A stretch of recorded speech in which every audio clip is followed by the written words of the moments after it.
இருந்தமிழே உன்னால் இருந்தேன் வெறுந்தமிழ்தம் என்றாலும் வேண்டேன்.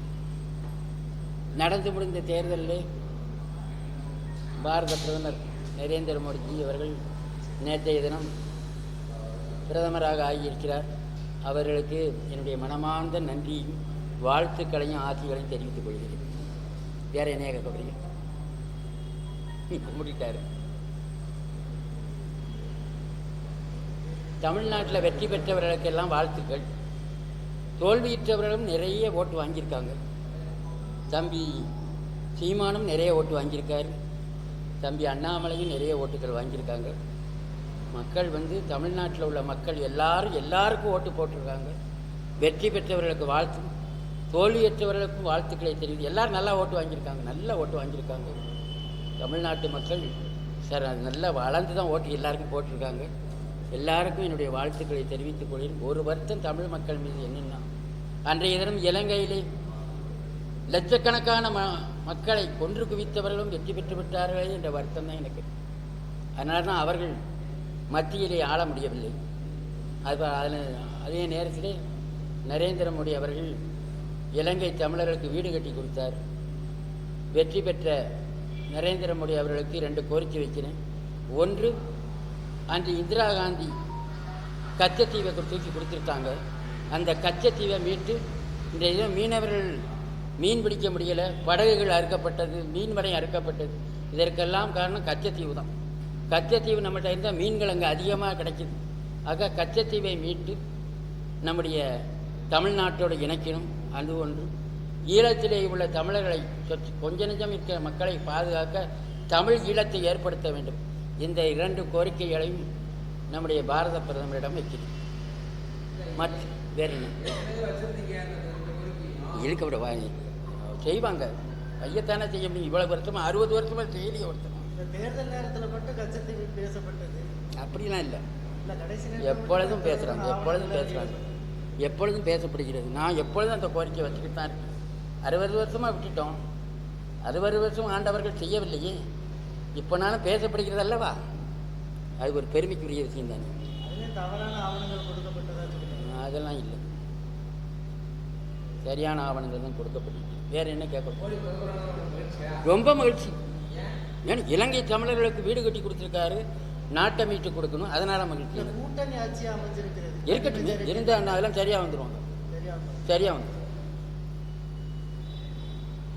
சீமான் நாமினல் கட்சி அங்கீகாரம், தேர்தல் அங்கீகாரம் அவருக்கு கிடைச்சிருச்சு. மக்கள் கொடுத்துட்டாங்க. விடுதலை சிறுத்தைகளுக்கு அவரும் கிடைச்சி நல்லா கொடுத்துருக்காங்க.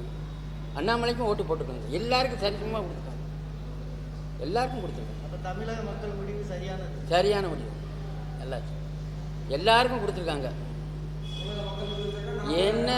என்ன ஒன்று, இந்த இலங்கை தமிழர்களை கொன்றவர்களுக்கு ஓட்டு போட்டாங்க. அதான் எனக்கு வருத்தம். யாருன்னு நான் சொல்ல மாட்டேன்.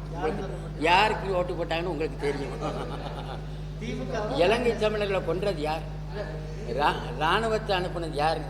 அது உங்களுக்கு தெரியும். நான் சொல்ல மாட்டேன். அது நான் சொல்ல மாட்டேன்.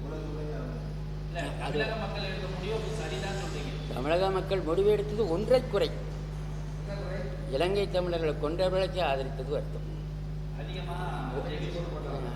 அது அவர்களுக்கு ஓட்டு போட்டாங்கன்னு வருத்தம். சில பேர் வெற்றி பெற்றிருக்கிறார்கள். அது யாருன்னு உங்களுக்கு தெரியும். இராணுவ வெற்றி பெற்றவர்களுக்கு வாழ்த்துக்கள் தெரிவித்துக்கிறேன். தோல்வியுற்றவர்களுக்கும் வாழ்த்துக்களை தெரிவித்துக் கொள்கிறேன். எல்லாருக்கும் வாழ்த்துக்கள் தான். எனக்கு இந்த 2 காரணம் தான். இலங்கையில் நம்ம சகோதரர் உங்களுக்கும் தமிழ், நீங்களும் தமிழர்கள் தானே. நம்ம தமிழர்களை கொன்று குவித்தார்கள் அல்லவா? அவர்களுக்கு வீடு கிடையாது, வாசல் கிடையாது, சொத்து கிடையாது, சுகம் கிடையாது. அவர்களுக்கு நம் உடன் பிறந்த தொப்புள் கொடி உறவுடையவர்கள். அவர்களுக்கு பூரா வீடு கட்டி கொடுத்துருக்காரு.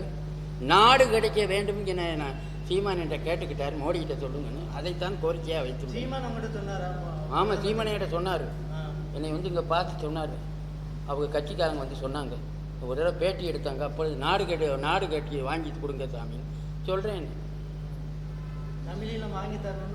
என்னட்ட அந்த சீமான் கட்சி என்பவர் சொன்னார்கள்.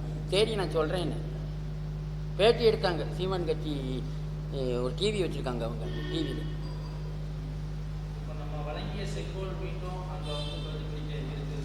நல்லா பிரதிபலிச்சு அது நான் வழங்கிய செங்கோல், நான் தான் உங்களுக்கு கொடுத்தேன். ஆனா இந்த மாதிரி அரசியலமைப்பு சட்ட புத்தகத்துக்கு வணக்கம் செலுத்திட்டு உள்ள நுழைஞ்சிருக்கிறாரு. அதை எப்படி பார்க்கறீங்க? நல்லா அதெல்லாம் அவர் நல்லா தான் செஞ்சுருக்காரு, சட்டத்தை மதிக்கிறாரு. கடந்த முறை செங்கோல் வணங்கிட்டு உள்ள போனாரு. எல்லாம் வழங்க வேண்டியது தானே. மோடிக்கு ஜனநாயகம்னா என்னன்னு இது வரைக்கும் தெரியல. இப்போ வந்து கூட்டணி ஆட்சி அமைச்சதுக்கு அப்புறம் அரசியல் ஜனநாயகம் என்ன தெரியல எனக்கு, எதை வச்சு சொல்றாங்க. சொல்லட்டு போகிறாங்க, சொல்லத்தான் செய்வாங்க. காமராஜ் தோத்துட்டார், தோத்தவொன்னே காமராஜை போய் கேட்காங்க, தலைவரே நம்ம தோத்துட்டோம், எனக்கு என்ன தெரியுமா சொல்லு, இதாப்பா ஜனநாயகம், இதுக்கு தான் நம்ம பாடுபட்டோம்னு சொல்லி பெருந்தலைவரே சொல்லியிருக்காங்க. பெருந்தலைவரை என்னெல்லாமோ திட்டினாங்க. ஒரு ஆட்சியில் இருந்தால் திட்டத்தான் திட்ட திண்டுக்கல் வைய வைரக்கும், அது எதையும் தாங்கும், எதையும் அவருக்கு இருக்கு. ராமகிருஷ்ண பரமஹம்சர் சொல்லியிருக்காரு, அப்படி விவேகானந்தரை கடைப்பிடிக்கிறவர். ராமகிருஷ்ண பரமஹம்சர் மடத்துக்கு போகிறார், ராமகிருஷ்ண மடத்தில் போய் தங்கியிருக்கார். ராமகிருஷ்ண பரமஹம்சர் என்ன சொல்லியிருக்காங்க, எங்கு உனக்கு நிம்மதி இல்லையோ, எங்கு உனக்கு எதிர்ப்புகள் அதிகமாக இருக்கோ அங்கே நீ தைரியமாக இருந்திருக்காரு. அதைத்தான் அவர் கடைப்பிடித்து வருகிறார். யோ நான் தான் சொல்லியிருந்தேன், காமராஜே தோத்துருக்காருயா, என்னையா இந்திரா காந்தி தோக்காதுதா, ஜவஹர்லால் நேரு குடும்பமே தோத்துருக்கு. அதெல்லாம் ராமர் அதெல்லாம் ஜெகாச்சம். இப்போ நீங்கள் தோக்காமல் வெற்றி பெற்றா என்ன சொல்லுவீங்க, அமுக்குனவொன்னே தாமரை விழுதுன்னு சொல்லுவீங்கல்ல. தோத்தனாலும் சும்மா இருக்க தோத்துட்டாருங்கிறீங்க, ஜெயிச்சிருந்தா என்ன சொல்லுவீங்க, அமுக்குனவொன்னே தாமரைக்கு ஓட்டு போட முடியுமா வச்சுட்டாருன்னு என்ன சொல்லுவார்கள். தோல்வி வெற்றி என்பது அது மக்கள் அளிக்கிற தீர்ப்பு. இது ஜனநாயக நாடு, அதனால் அதை பற்றி அவங்கெல்லாம் கவலைப்பட மாட்டாங்க. நான் சொல்லலை, பெருந்தலைவர் காமராஜே சொல்லிட்டார், அவரே தோக்கடிச்சிருக்காங்க. அவர் என்ன சொன்னார், இப்போ தாப்பா நான் இதுக்கு தான் நான் பாடுபட்டேன்னாரு. அவர் தான் பெருந்தலைவர்.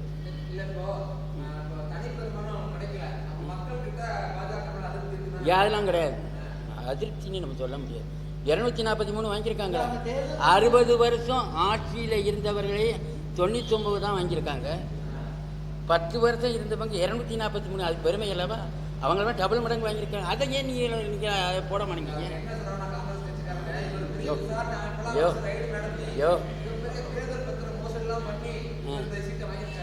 யோ எத்தனை ஆட்சியை கலைச்சிருக்காங்க நீங்கள் சொன்னாலும். தமிழ்நாட்டில் எத்தனை பேர் ஆட்சியை கலைச்சிருக்காங்க. இது வந்து ஏதாச்சும் ஒரு ஆட்சியை கலைச்சிருக்காங்களா? இல்லை, அதை ஒத்துக்கிடுங்களா? தமிழ்நாட்டில் எத்தனை ஆட்சியை கலைச்சிருக்காங்க நீங்கள் சொன்னாலும் அதோட வச்சுக்கோங்க. இங்கே நம்ம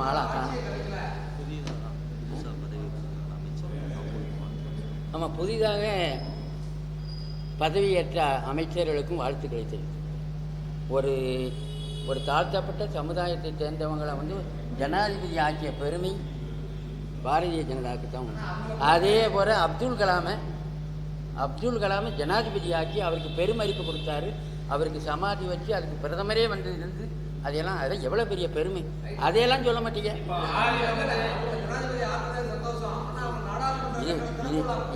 அதெல்லாம் வந்து கூப்பிட்டுருப்பாங்க.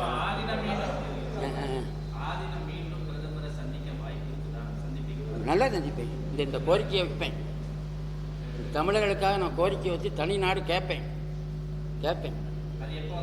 எப்போன்னு சொல்ல முடியாது, எப்போ வாய்ப்பு பார்க்க. ஆமாம், போகலாம். இப்போ எனக்கு கண் ஆபரேஷன் பண்ண போகிறேன், முடிஞ்சு போவேன். பார்த்து என்ன ஆடி இப்படி மடக்கி கேள்வியா கேட்குறேன்.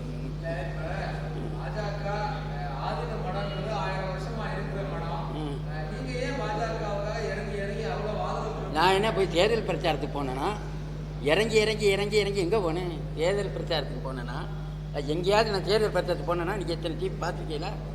ஆசீர்வாதம் வழங்குனேன், அவ்வளோதான். ஏன்னா காசி விஸ்வநாதர் கோயிலை மீட்டு அவர் சிவபெருமான் மேலே பக்தியாக இருக்கார், தியானம் பண்ணுறாரு, விபூதி அணிகிறாரு. ஆமாம்மா, கடவுள் இல்லைன்னு அவர் சொல்லலையே. விபூதி பூசுகிறாரு, குங்குமம் வைக்கிறாரு, எல்லா நாடுகளையும் ஆதரிக்கிறாரு. சவுதி அரேபியா போகிறாரு, எல்லா மதத்தையும் மதிக்கிறார். ஏதாச்சும் ஒரு பிரதமர் ராமகிருஷ்ண மடத்தில் போய் தரையில் படுத்துருக்காங்க? போய் தரையில் படுத்திருக்காரு. துளசி தீர்த்தத்தை குடிச்சிட்டு கிடந்திருக்காரு. விவேகானந்தா அந்த மண்டபத்தில் போய் தரையில் படுத்து கிடந்தாலும் தியானம் பண்ணியிருக்காரு. யாரும் அதை செஞ்சது இல்லை. தியானம் பண்ணாப்புல பண்ணணும்ல ஐயா. இன்னும் என்ன காப்பாற்றல? ஐயோ, தோல்வி வெற்றி வென்று பெருந்தளவிலே தோற்று. அது ஜனநாயக நாடையா? ஆமாம். ஐயோ, அந்த பையன் வந்து நோண்டி நோண்டி நுங்கெடுக்கிறாங்க. எனக்கு ஒரு மாமியார் மாதிரி இருக்கா. சிறுத்தைக்குட்டி சிறுத்தைக்குட்டி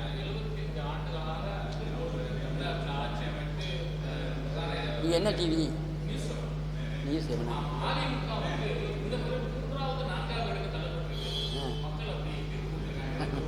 அதை பற்றி நான் பேசலையா? வேண்டாயா. கூட்டணி வைக்காமல் போயிட்டாங்க. கூட்டணி வச்சிருக்கலாம்ல. இப்போ கூட்டணி வச்சிருக்கலாம்ல.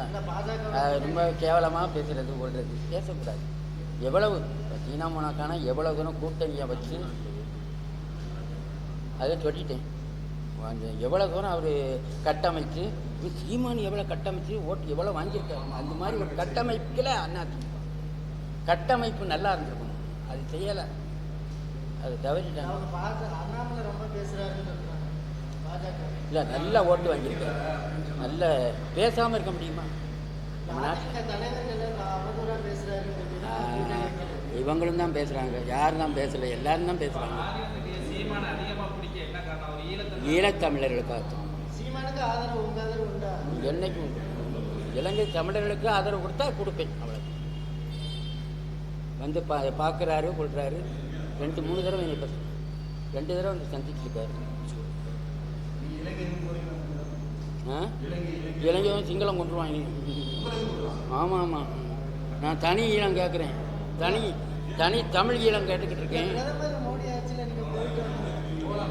போனாலும் அங்கே உள்ள ஆட்சி இருக்காங்கட்ட. நட்புறவு நல்லாக இருந்தாலும் அங்குள்ள சிங்கள வெளியில் இருக்காங்க. ஆமாம்.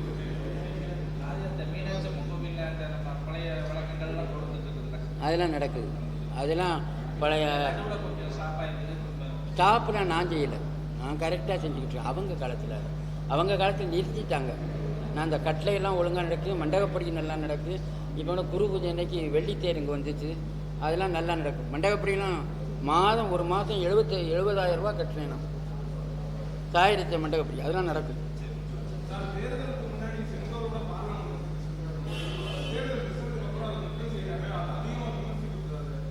யார் விமர்சிக்கா?